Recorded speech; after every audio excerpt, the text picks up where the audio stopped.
some Native American stereotypes that you know on this board, and then aspects of the American dream on that board.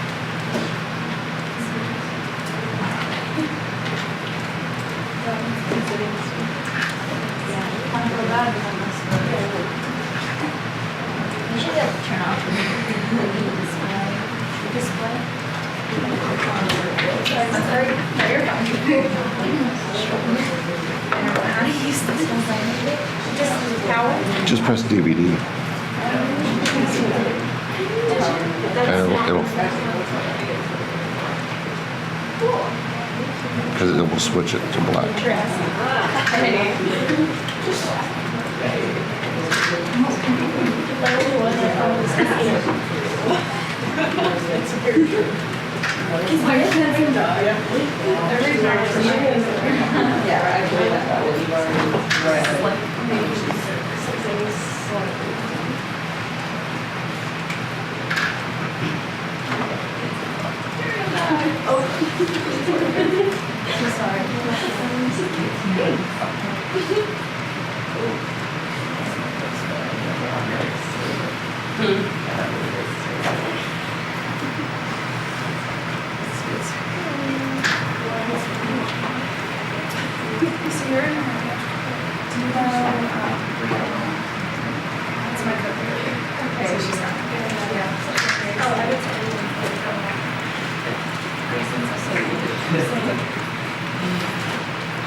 Honestly, if you were like, maybe like, oh, okay, he's a wolf at heart.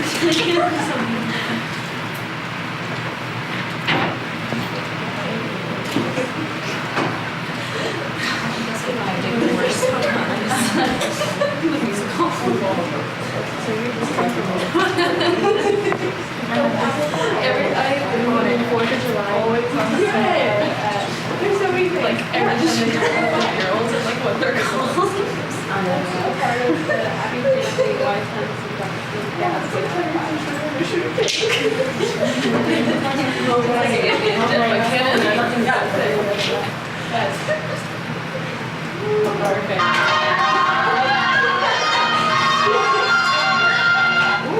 Sorry. Do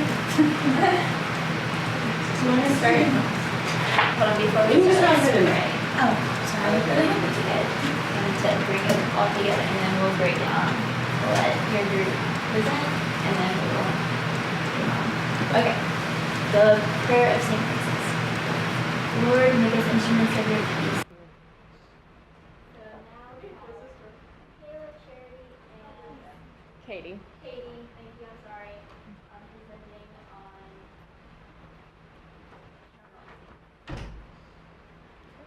Why don't you just go ahead and play the video? Do you think that would be good? We're going to open with a video. For those of you who aren't familiar with the Lone Ranger and Tonto. So this will kind of get you familiar with the characters and then also how Native Americans were portrayed in film in the 1950s. Thank you.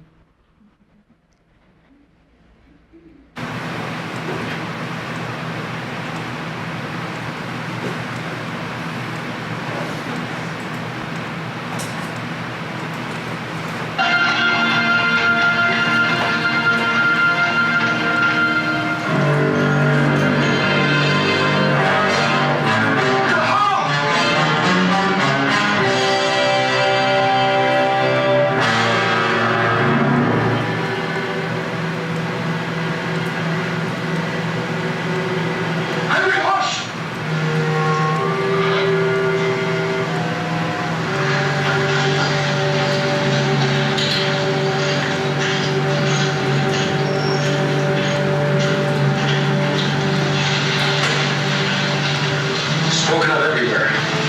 Red Hawk is a sick man. An angry horse who wishes to become chief. Shows his strength by making war on children. The birds talk of it. The animals in the forest laugh at angry horse.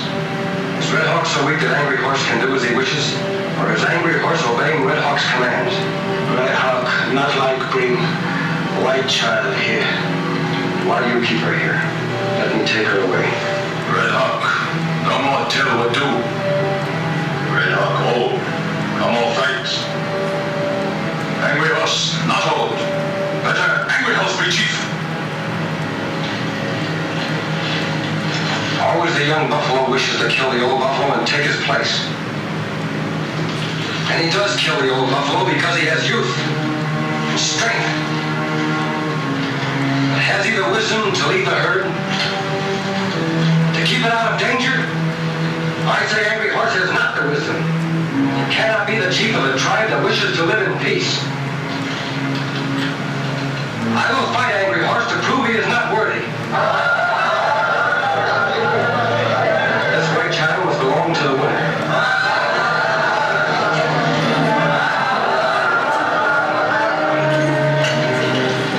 A squaw can fight with weapons.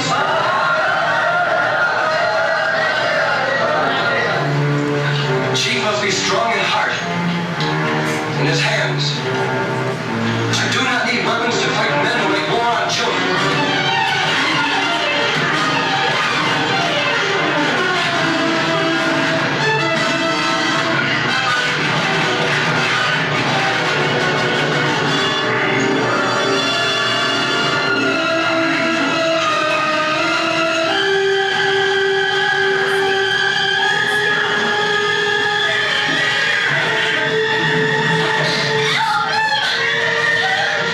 Respect alone.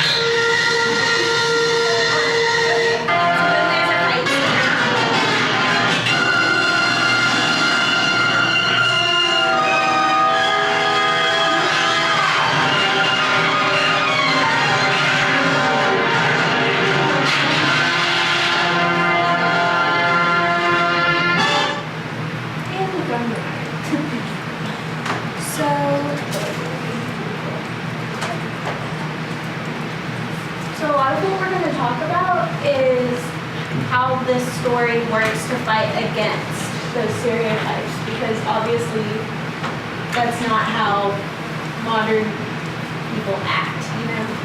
Okay, so Katie's going to tell you about other Sherman Alexie works that she's read. Okay. Well, welcome to class. Hope you enjoyed the wonderful clip. Have any of you read anything else by Sherman Alexie? Because if you haven't, you just need to make it your homework. Just go ahead and do it because he's amazing. I like the story, but honestly, I love his novels. So some of the more popular stuff is, of course, he has, you know, the short story collection of The Lone Ranger and Tonto Fighting Heaven. And then I've read Flight by him, and it's actually kind of a young adult novel, so it's kind of cool. And then The Absolutely True Diary of a Part-Time Indian made me cry. Everyone should read it. That's all I'm going to say about that. But yeah, so a lot of his themes revolve around what's it like to be a Native American, both on the reservation and off the reservation, and how does that fit into America's culture. So, okay, did anyone kind of have an idea what they thought the title meant? Is anyone not familiar with the Lone Ranger? It's okay, don't give a shit. Because I didn't know either, they had to tell me. Just an old movie back in the day, what was it? It started out as a radio broadcast and eventually became a television series. Yeah. And pretty much we just have like the Lone Ranger who is the white American, and Tonto is an Indian that's kind of like his sidekick. That's kind of portrayed as foolish, not a little ignorant, and he's just like the sidekick to the white American. And so with that knowledge, does anybody have like an idea of what the title might be? I know Julia said something in her post about it. Just that, like, I mean, I didn't know anything about it, but I looked it up. And it said that Tonto was like the companion, and so I said that him fist fighting was him trying to like become his own, like take back, like not make it such a difference in the dynamic I think that's exactly what our author was trying to do in this story. So I'm going to pass this to Michaela.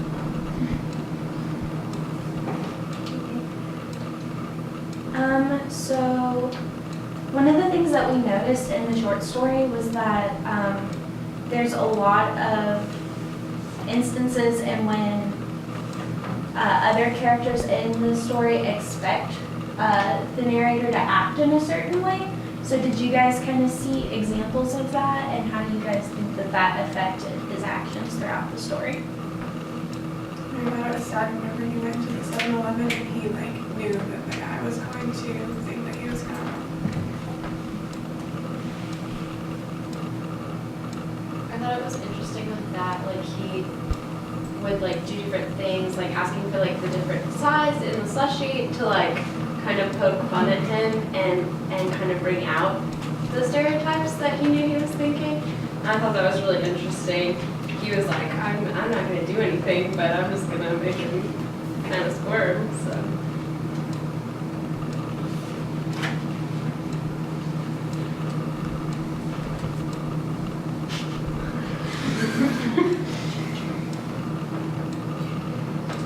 Okay, how do the other characters respond to Native American stereotypes?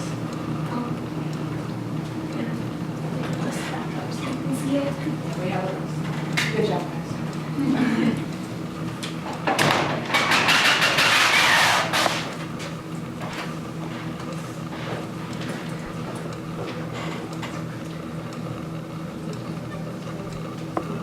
Okay, so I'll just like repeat the question.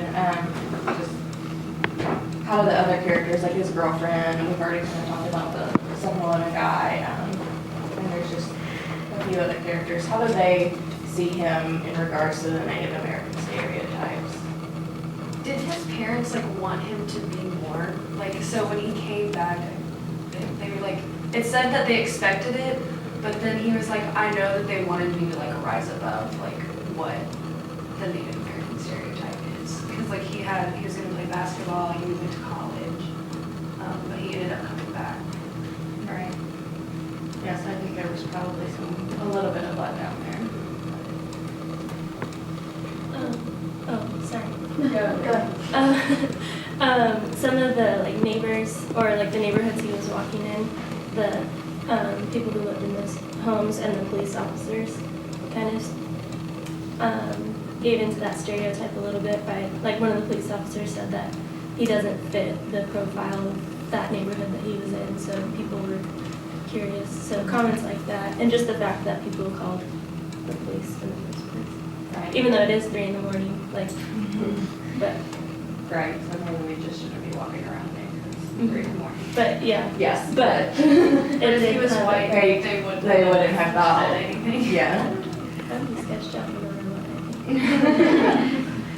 I think. So we see how other people stereotype him. Do you guys think the narrator stereotypes himself at all? Maybe a little bit whenever he's like the policeman said, you don't belong in this neighborhood, the stereotype of this neighborhood, he's like, I'm the stereotype of this country, is what he said he was thinking, not specific words, but I think he recognizes the stereotype, even if he doesn't think of it himself. And he like poking fun, like she said, at the 7-Eleven guy. Like he's like, I know like what I look like, so I'm just gonna like have fun with it. Yeah, I think he's constantly aware of it and always thinking about it. I think he's self-conscious about it. Because whenever he had the job at the end of the story, and he asks, or he just thinks that the people on the other side of the phone probably notice how they would react if they knew he was Native American. So turning your attention back to the list, where in the list do you think the narrator fits into these stereotypes? Well, he said he was an alcoholic, so, or not alcoholic, I guess, but like he did have, like he was always drinking. And unemployed. Yeah. He kind of bounces from job to job. Yeah. In what ways do you think he pushes back against the stereotypes?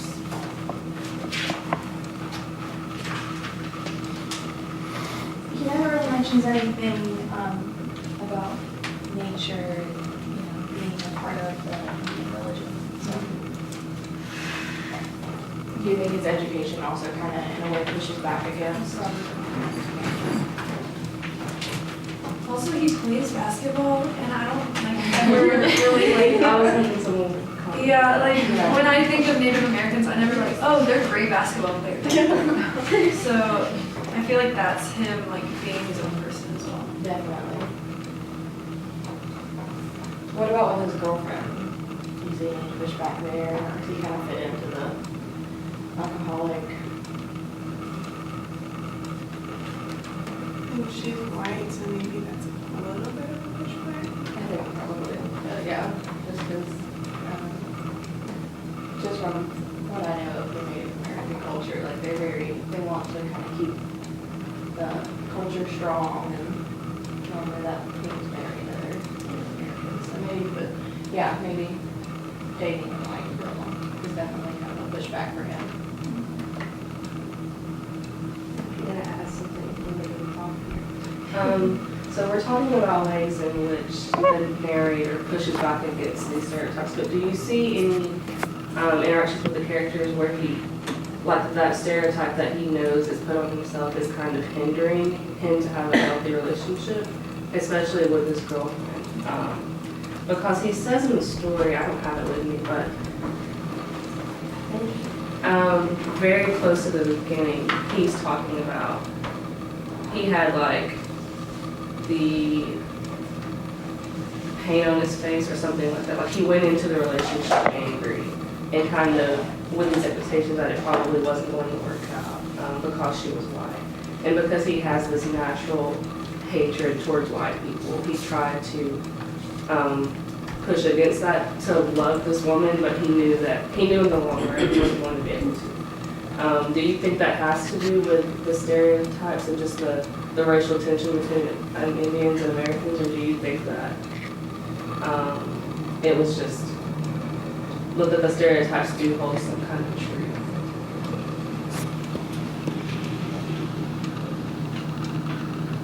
Well, I think stereotypes do come from truth, but I think Adichie said in a TED Talk once, there's a problem with a single story. So it's not the same for every single Native American. There are some people who fit those stereotypes, yeah. But I think that because those stereotypes are pushed on all Native Americans and people of color in general, that it tends to influence how people perceive them and how they perceive themselves and how they feel like that they can't move past them because they're always worried that other people are putting those stereotypes on them. I think you see that quite a bit with him, with his relationship with his girlfriend, because you guys did write this one down, and we weren't trying to be racist. When we said write this, we were just trying to make you guys aware of people that didn't know the stereotypes of the Native Americans. Because I know a lot of you guys mentioned in the Moodle post that you mostly just associate racism with the Middle East or black people, so you don't really think about these things. But with his relationship with his girlfriend, he's violent, but he never actually hits her. So I think that's a perfect example of him pushing back against the stereotypes, but he's also falling into it because he has this natural tendency to be violent and angry, but he's not going far enough to be domestically violent toward her. So I think your point was really good, Sarah. He falls into it, but he's also pushing back against it. So we're kind of going to transition to a different topic now. Let's talk about the dream that he has. Because, Kaylin was the one that wanted to talk about the dream, so she wasn't here. But, do you guys have any comments on that?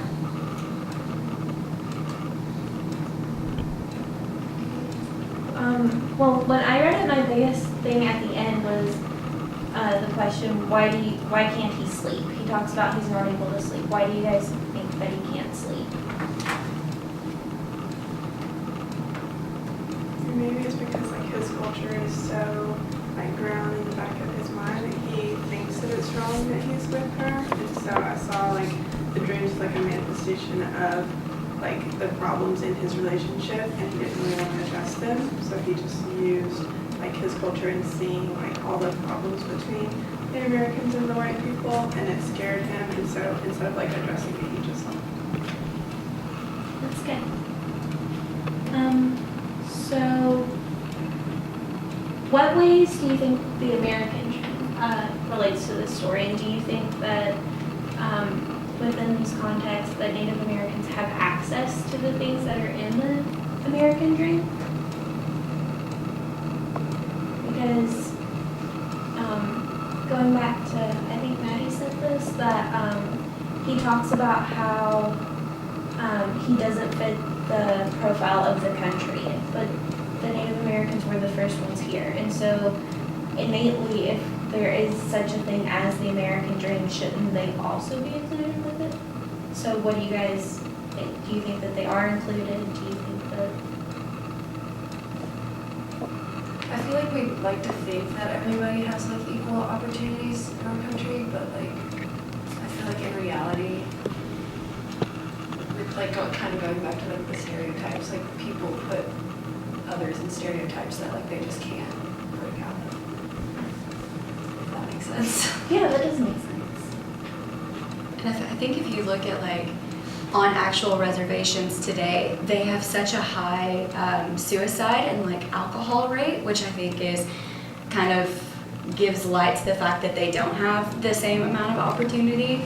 Just because I've been on like a Cherokee reservation, and I don't know, it just didn't seem as like happy and upbeat as I felt that it would be, which I think is the really sad part about it. And I think it comes from just, I mean, when we came over and colonized, like, it wasn't this big happy gathering of like the Europeans and the Native Americans. Like, they would go and have to get gold, and then they'd get their hands cut off if they didn't come back with enough gold. So it's just like, I think from the beginning, they've just always been oppressed, and I'm not really sure that it's changed much, which is sad. I think that just kind of shows the like, that we haven't grown much as like a unified culture.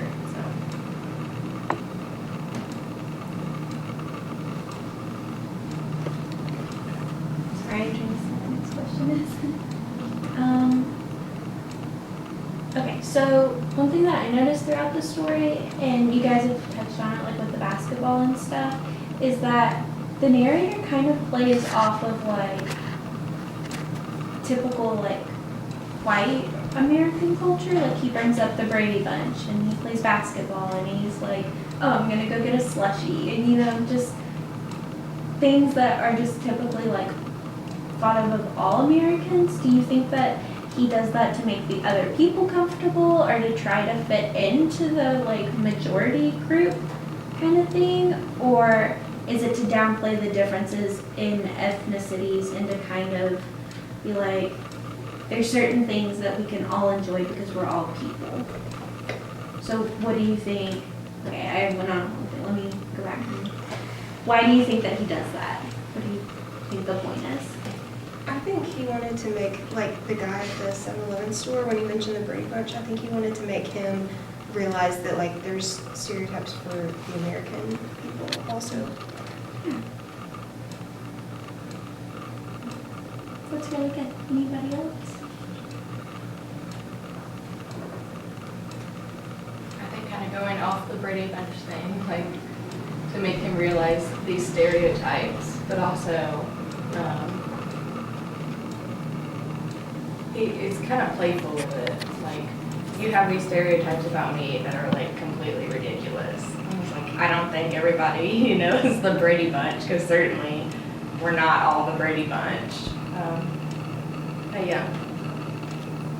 I think too, with the basketball and like when the white kid comes and plays with them, I think he shows that like they have more opportunity, because like this kid ends up going and playing basketball for like a college, but like the narrator was like, I probably was just as good as him, like when I was like not out of shape, but like, and I think that's what I noticed with that, is that like this kid had the opportunity to be able to go to college and play basketball.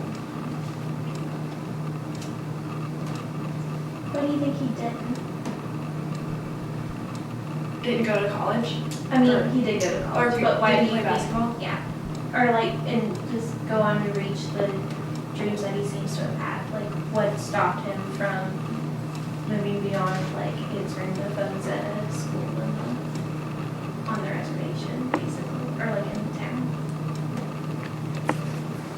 He seems, oh no, go ahead. He seems really like disillusioned with, white society, outside of the reservation. He had a negative perception of everything. I felt like he was always going into every situation thinking the worst was going to happen. So I feel like that made him lose his drive to try to achieve more. Yeah, and I think going off that, like, even though he does have instances of like pushing back on the stereotypes, he also doesn't, just because of the fact that he does drink and like he goes back to the reservation and he's just living there and doesn't really have a job, and his mom's circling stuff trying to, like get him out there, and he has no drive to want to. And so I think in ways he like does push back, but at the same time I'm not so sure that he does, and I think it is just because it's so stigmatized to like be who he is and live on a reservation and everything like that. And that could also be why he stopped living on a reservation and like gone to Seattle.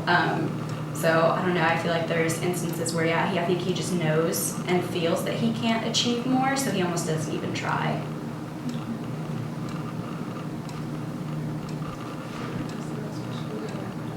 Oh, I'm sorry. We're kind of good. To close off, and you guys have already touched on this, but my question to wrap it up, we were going to just ask, like after looking at the Native American stereotypes and the American dream, the narrator, it mentions in the beginning that he was an honor student and he did go off to college, he left the reservation, and then now he's back. So in a way, like now that he's coming back, we're kind of seeing that he's kind of given up on pushing back against the Indian stereotypes, but he did at one point try to get out, and he did get out. So do you guys think that he even wanted to be a part of the American dream? Like, did he really want that? Or was he just doing it from the pressure of trying to be better than his own ethnicity? It kind of seemed like he wanted to like rise above what the typical like average was on the reservation, and he felt like to do that he had to participate in the American dream. But I didn't see like a big drive just for like the American dream itself. But he kind of felt like he had to be involved in that to rise above it. And I think that, especially in the section where he has the news clippings of like all of the crime, and a person from his reservation when it's going to be like that's his way to show, like, wow, the American dream sucks. Like in my opinion, like I don't want this. It's violent and it's racist and it's awful, and that's not the truth, but that's all he can see. And then he's like, this really great thing happened, and it's here, but it's not the headline. And that's a problem to me. Like, he is finding out that the American dream isn't really all it was cracked up to be, and that's why he's in this really disillusioned state. But do you think the phone call at the end with his girlfriend, do you think that would offer a little bit of hope? It did for me. Yeah, I know. The whole story was honestly just kind of like, man, this guy can't catch a break. But that's the reality of his experience being Native American, trying to do better. But I think the ending kind of gave hope, especially since his girlfriend was white. Just a little side note here. I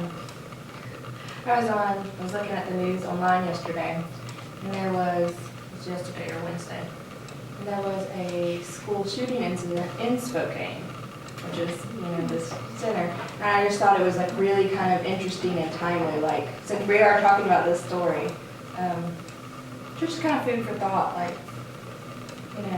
he sees all this bad stuff happening out here, but it's still happening here, and maybe it has something to do with the stereotypes and stuff being perpetuated, in society. A little pleasant note. Any final thoughts, opinions on the story as a whole, or the character of the narrator? Yeah, did you guys like it?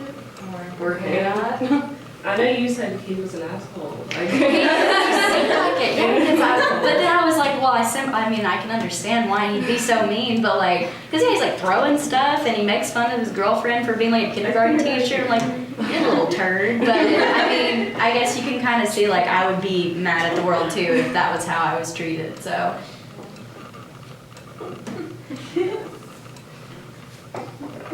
Thanks.